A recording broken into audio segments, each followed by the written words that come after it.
Welcome to Blizzard Fire. We hope this video helps fire up your solution. In this video, I will explain how to use Squirrel Girl in Marvel Rivals. First, let's cover her core mechanics. As a duelist, Squirrel Girl thrives at a safe distance, using her Burst Acorn primary attack.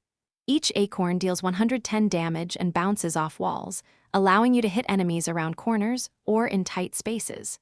Remember, there are no critical hits, so focus on consistent damage and leading your shots to control the battlefield effectively.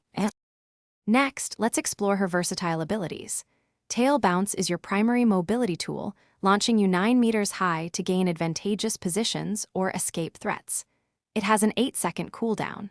Squirrel Blockade is a powerful crowd control ability, imprisoning the first enemy hit for just over 1 second, dealing 35 damage.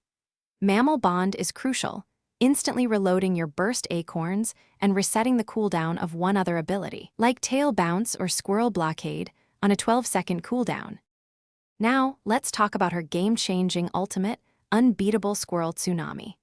This ability unleashes a horde of squirrels that charge forward, dealing 150 damage per hit and bouncing off structures for 10 seconds. It covers a significant area, 3 meters long and 5 meters wide. The best strategy is to use it in tight corridors or rooms where the squirrels can ricochet multiple times, overwhelming opponents and denying access to objectives. Finally, let's discuss advanced strategies and team synergy. With 275 health, Squirrel Girl is vulnerable up close, so maintain mid to long range and use Tail Bounce to reach high ground.